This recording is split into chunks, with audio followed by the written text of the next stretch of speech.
भर्ती की परीक्षा हुई, इस बिहार शिक्षक भर्ती परीक्षा अगर हम बात करें जो बीपीएससी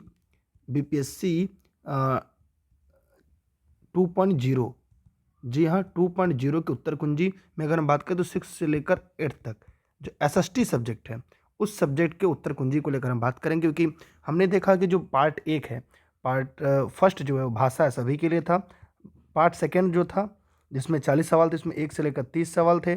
फिर पार्ट सेकेंड की अगर हम बात करें तो जो दूसरा हिस्सा था वो आपका 40 सवाल यहाँ पे थे। ठीक, 40 सवाल की अगर हम बात करें तो 31 से लेकर 70 सवाल यहाँ पर पूछे गए थे। लेकिन जैसे ही हम बात करते हैं तीसरा हिस्सा जो एसएसटी सब्जेक्ट, उसमें 2 विषय चयन करना था, जिसमें अगर आपने ज्योग्राफी का चयन किया था उसके जो प्रश्न आएंगे वो किस आधार पर होंगे, हम वहाँ पर एक एक करके जानेंगे, पढ़ेंगे और समझने का पूरा पूरा प्रयास करेंगे। तो यहाँ पर अगर आपने ज्योग्राफी, हिस्ट्री, जो भी सब्जेक्ट आपने एसएसटी में लिया था, अगर आपने ज्योग्राफी लिया था तो उसके उत्तर कुंजी पे हम यहाँ पे बात करेंगे, तो उसकी उत्तर कुंजी क्या होगी। इस वीडियो के अंत तक बने रहिएगा, जहाँ पर हम ऑथेंटिक उत्तरों की तरफ बढ़ेंगे और ये देखेंगे किस प्रश्न का सही उत्तर क्या था। फटाफट अंदाजे पढ़ेंगे, इसलिए वीडियो के अंत तक बने रहिएगा। अगर आप 6 से लेकर 8 तक एसएसटी में अगर आपने ज्योग्राफी माने भूगोल विषय का चयन किया था तो आप देखते हैं इस 40 प्रश्नों की सीरीज में आपके कितने सही थे। यहाँ पर अगर हम बात करें, जो पहला सवाल आपके सामने आपके डिस्प्ले पर दिख रहा है, निम्नलिखित में से कौन सा भारत का सबसे पूर्वी देशांतर और सबसे दक्षिणी अक्षांश है। जी हाँ, ये ई लर्निंग विद दुर्गेश के नोट्स में था, अगर आपने पढ़ा होगा तो आपको अच्छी तरह से याद होगा।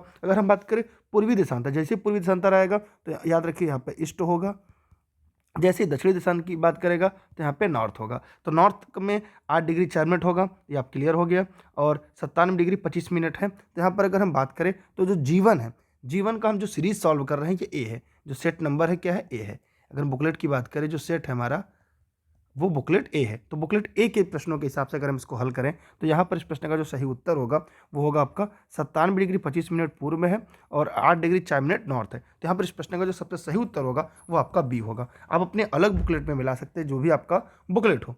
यहाँ पर हम अगर दूसरे प्रश्न की तरफ बढ़ें तो दूसरा प्रश्न भी आपके बोर्ड पर, आपके डिस्प्ले पर दिख रहा होगा। कह रहे हैं निम्नलिखित में से कौन सा कथन सही है। भारत का भूमि क्षेत्रफल 3.28 मिलियन वर्ग किलोमीटर है। अगर हम G2 की बात करें, भारत का स्थलीय सीमा 15,200 किलोमीटर है। कह रहा है कि भारत का मानक समय मध्याह्न से 82.5 डिग्री और 45 ईस्ट है, इसमें से उत्तर 1 से अधिक। तो जी हाँ, अगर मैं बात करूँ यहाँ पे तो इस प्रश्न का सबसे सही उत्तर क्या होगा। अगर मैं G2 की बात करूँ तो G2 में अगर देखा जाए तो भारत की स्थल सीमा में लगभग 15,200 किलोमीटर, ये भी सही है।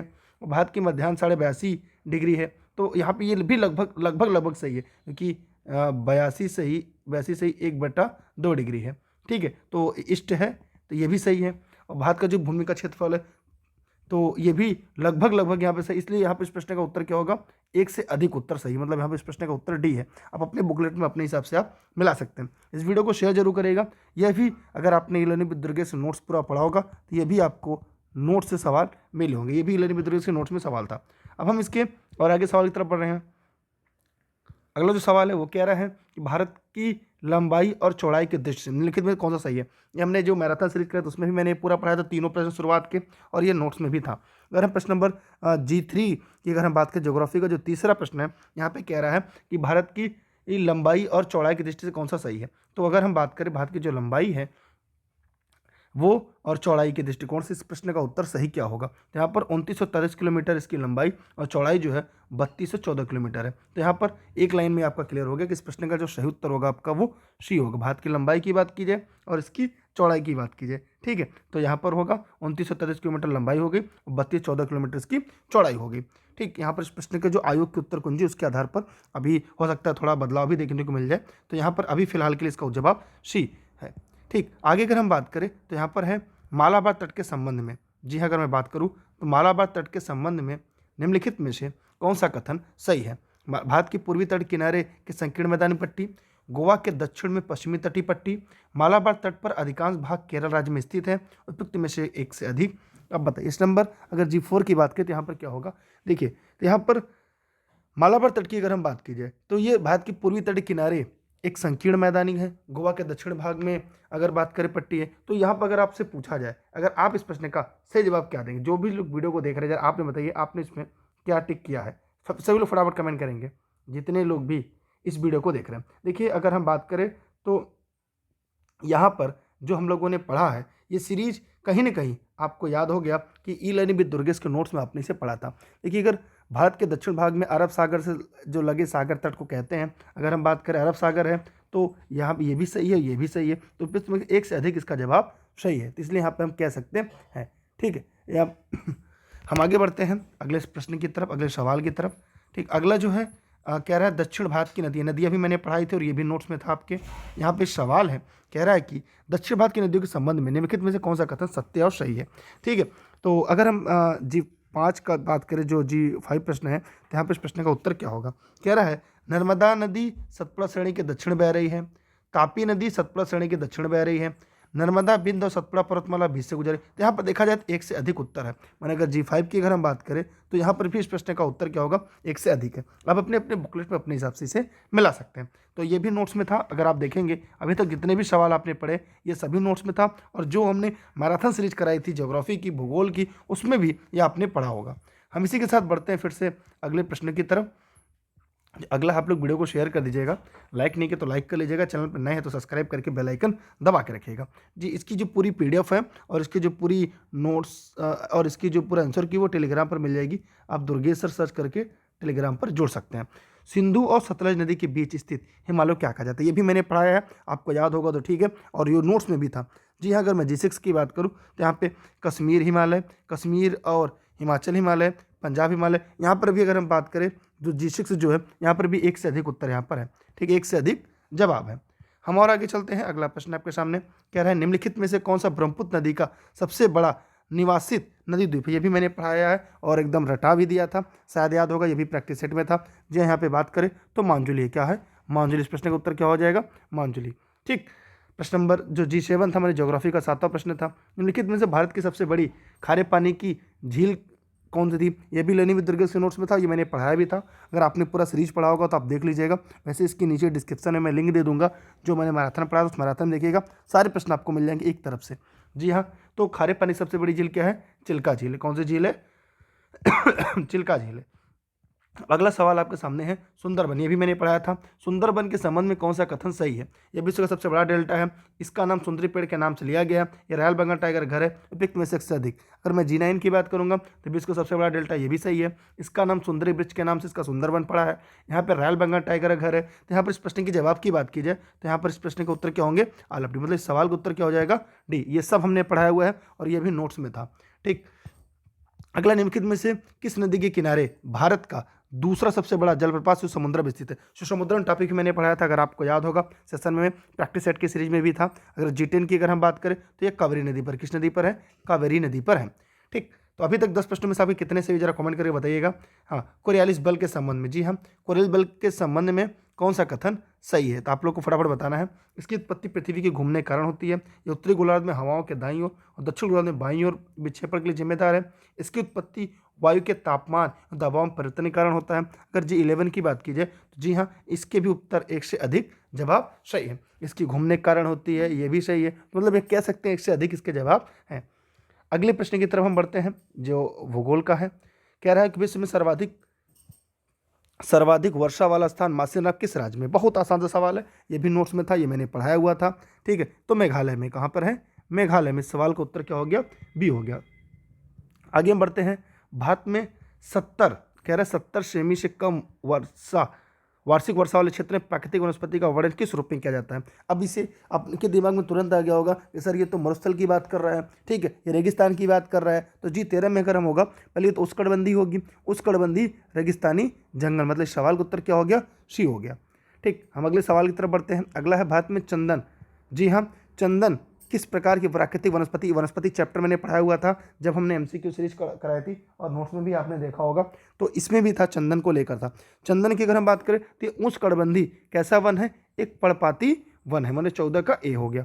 हम अगले प्रश्न की तरफ अगर हम बढ़ें तो अगला प्रश्न आपके सामने कह रहा है कि निम्नलिखित में कौन सी विशेषता भारत में उष्णकटिबंधीय सदाबहार वनों से संबंधित है। जी हाँ, अगर G15 मैंने आज की जो ये 15 नंबर सीरीज है, अगर इस प्रश्न की अगर हम बात करें तो इसमें से आपके हिसाब से क्या इस प्रश्न का सही जवाब होगा। देखिए, ये 200 सेमी अधिक उच्च तापमान अधिक वर्षा वाले क्षेत्रों में होता है। जी हाँ, पेड़ सदाबहार घने ऊंचे स्तरीकृत होते हैं, सभी पेड़ एक विशेष मौसम में साथ अपनी पत्तियां गिराते हैं। तो यहाँ पर अगर हम बात करें तो इस प्रश्न का उत्तर एक से अधिक होगा, मतलब इस प्रश्न का सही उत्तर क्या हो जाएगा, डी हो जाएगा। हम बढ़ रहे हैं फिर से एक अगले प्रश्न की तरफ जो आपके सामने डिस्प्ले पर है। कह रहा है कि निम्नलिखित में कौन सा biosphere reserve biosphere reserve UNESCO द्वारा अंतर्राष्ट्रीय स्तर पर मान्यता प्राप्त नहीं है। ठीक है, नहीं, क्योंकि मैं बताया था नहीं वाले सवाल बहुत ज़्यादा ट्रेंडिंग में रहते हैं, इसलिए यहाँ से आएगा। नीलगिरी सुंदर मनार खाड़ी, यहाँ से अगर देखा जाए तो उपयुक्त में से कोई, मतलब सवाल का उत्तर क्या हो जाएगा, ई हो जाएगा। क्या हो जाएगा, ये अगर आपने ई लगाया है तो आपका जवाब सही है। फिर हम बढ़ रहे हैं इसके अगले प्रश्न की तरफ, जो प्रश्न नंबर इसका 17 है। जी हाँ, रियो डी जेनेरियो पृथ्वी शिखर सम्मेलन 1992 किसको संबोधित करने के लिए बुलाया गया था। पर्यावरण संरक्षण का अत्यावश्यक समस्या है, वैश्विक स्तर पर सामाजिक आर्थिक विकास, विकसित विश्व का राजनीतिक संकट, उपयुक्त में से एक से अधिक। अगर प्रश्न नंबर हम 17 की बात करें तो यहाँ पर क्या होगा, उपयुक्त में से एक से, मतलब सवाल का उत्तर क्या हो जाएगा, डी। अगला है आपके सामने, निम्नलिखित में कौन सा नवीनीकरण संसाधन नहीं है। नहीं वाले देखिए प्रश्न खूब ट्रेंडिंग में, ये भी मैंने पढ़ाया हुआ, इसका ट्रिक भी मैंने बताया, मिट्टी, हवा, कृषि। तो नवीनीकरण संसाधन नहीं, तो इसमें से कोई नहीं इसमें से कोई नहीं होगा। हम बढ़ते हैं फिर से नए सवाल की तरफ। अगला है, निम्नलिखित में से कौन सा भारत में वनों की कटाई और सामुदायिक वनीकरण की सुरक्षा से संबंधित है।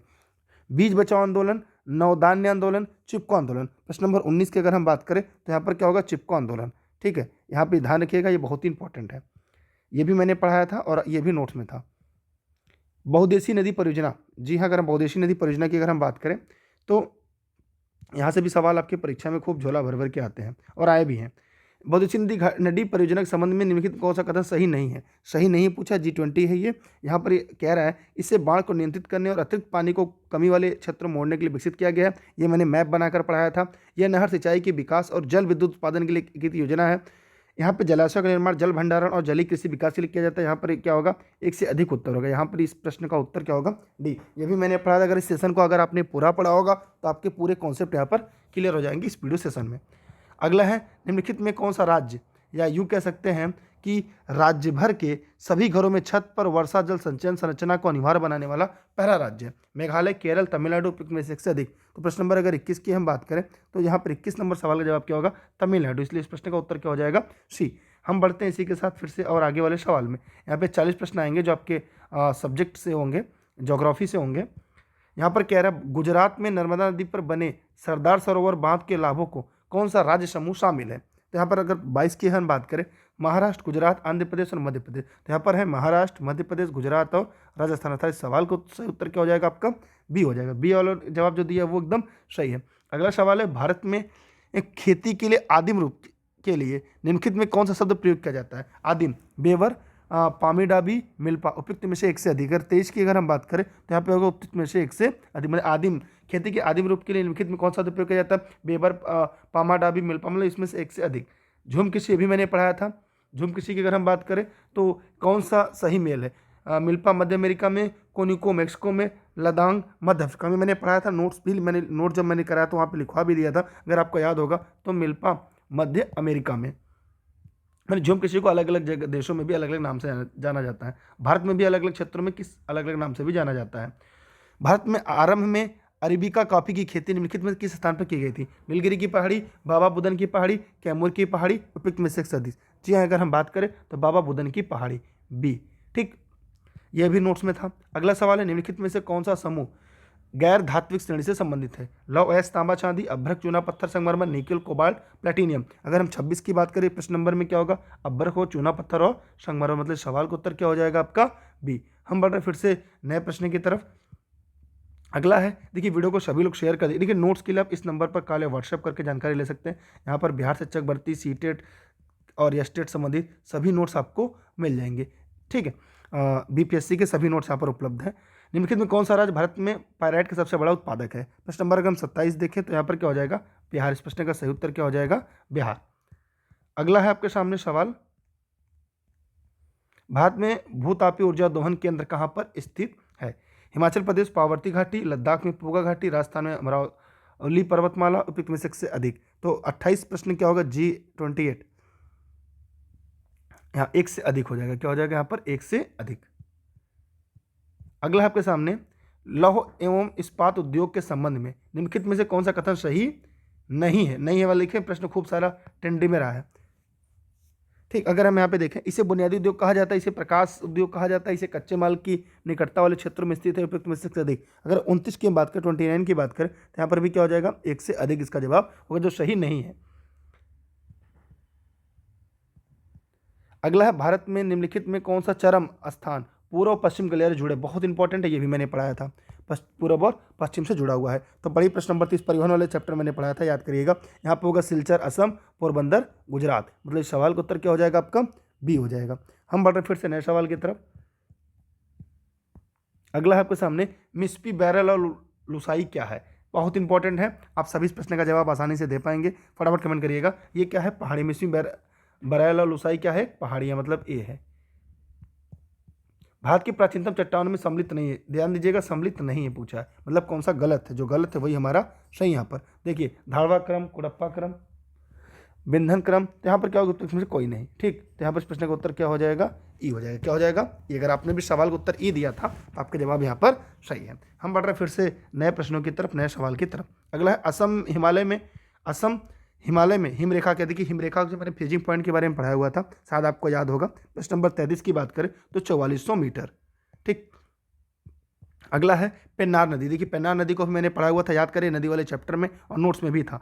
पेन्नार नदी नीलगिरी तमिलनाडु, सह्याद्री नदी पहाड़ी कर्नाटक। तो प्रश्न नंबर 34 की अगर हम बात करें तो यहाँ पर क्या होगा, नंदी की पहाड़ी कर्नाटक, मतलब इस प्रश्न का उत्तर क्या है, सी, कर्नाटक से ही आप इस प्रश्न का उत्तर हल कर सकते थे आसानी के साथ, ठीक। अब हम आगे बढ़ते हैं। अगला जो सवाल है, जनवरी माह में भारत में 20 डिग्री से सेंटीग्रेड की समताप रेखा का विस्तार माना जाता है। तो प्रश्न नंबर हम 35 बताएं तो आपका जवाब आपने क्या दिया था, कर्क रेखा के समानांतर किंतु दक्षिण में, कह रहे समांतर किंतु उत्तर में, विंध्याचल पहाड़ी और कठारी क्षेत्र में उत्तर में, कर्क रेखा के समानांतर किंतु दक्षिण, मतलब सवाल का उत्तर क्या हो जाएगा, ए हो जाएगा। अगला है पश्चिमी हिमालय, ध्यान दीजिएगा, पश्चिमी हिमालय में उपोष्णकटिबंधीय वनस्पति के विस्तार की उच्चतम सीमा क्या है। प्रश्न नंबर 36 जवाब सभी साथी दीजिएगा। जी यहाँ पर औसत सागर तल से 1524 मीटर, मतलब इस प्रश्न का उत्तर क्या हो जाएगा आपका, सी हो जाएगा। यहाँ पर अगला जो सवाल है वो है उष्णकटिबंधीय मानसूनी पतझड़ वनों को वर्षा जल की औसत आवश्यकता होती है। प्रश्न नंबर 37 जवाब दीजिएगा। 100 से लेकर 150 सेंटीमीटर, वनस्पति वाले चैप्टर में मैंने इसको पढ़ाया हुआ था और नोट्स में भी था। ये मैराथन में से पूरे प्रश्न फंस गए हैं। जी हाँ, मैराथन सीरीज जिसने भी पढ़ा होगा उसको ये तो ये बल्ले बल्ले होगा। भारत में सर्वाधिक ज्वारी वन क्षेत्र वाले राज्य हैं। जी हाँ, ज्वारी वन क्षेत्र की जब भी बात की जाती है तो यहाँ पर इस प्रश्न का उत्तर होगा पश्चिम बंगाल और गुजरात में है। अगला है महाभारत लेख नामक पर्वत कहाँ पर है, ये भी मैंने पढ़ाया था, याद करेंगे थोड़ा सा। अगर हिमालय श्रेणी अगर आपने पढ़ा होगा तो आपको याद होगा कि दुर्गेश सर ने पूरा पढ़ाया हुआ था। तो नेपाल में जो मध्य हिमालय है उसे क्या कहते हैं, महाभारत श्रेणी के नाम से जाना जाता है।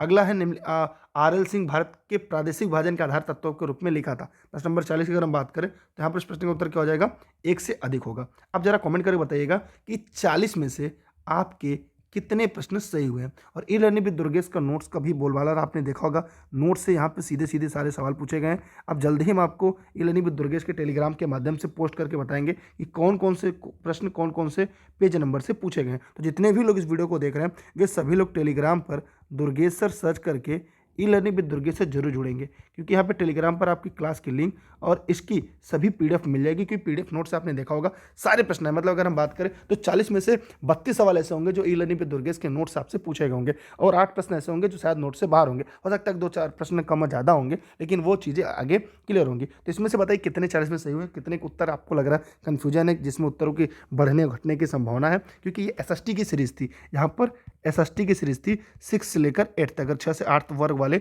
जिन्होंने SST में जिन्होंने भूगोल लिया था। जी हाँ, भूगोल लिया था, उनका जो भाग तीसरा था, जो भाग उनका था तीसरा, वो तीसरे भाग में उन्हें 2 विषय लेना था, एक ज्योग्राफी लिया था। इसके अलावा अगर आपने कौन सा सब्जेक्ट ले रखा था उसे कमेंट करेगा और आप अपना मिला लीजिए उत्तर कुंजी आपके सही। क्योंकि जो सेट है ये सेट ए है, ध्यान दीजिएगा, यहाँ पे सेट ए से मैंने सॉल्व किया है और इसकी कंप्लीट उत्तर कुंजी ई लर्निंग विद दुर्गेश के टेलीग्राम पर है, वहाँ पे देख सकते हैं। अगर आप वीडियो को यूट्यूब पर देख रहे हैं, वीडियो को शेयर करिएगा, चैनल पर नए सब्सक्राइब करके बेल आइकन दबाएगा। अगर आपको कोई व्यक्तिगत सलाह सुझाव कमेंट करिएगा या e learning with Durgesh Instagram पर अपने सवाल पूछ सकते हैं। आप सभी का बहुत बहुत धन्यवाद। SST की सीरीज में अगले विषय की जो उत्तर कुंजी है वो कुछ देर के बाद आपको इस चैनल पर मिल जाएगी, आप उस चैनल पर जाकर उसे प्राप्त कर सकते हैं और तैयार कर सकते हैं। इसी के साथ आप सभी का बहुत बहुत आभार, धन्यवाद, जय हिंद, जय भारत, बाय बाय। वीडियो को शेयर जरूर करिएगा, थैंक यू।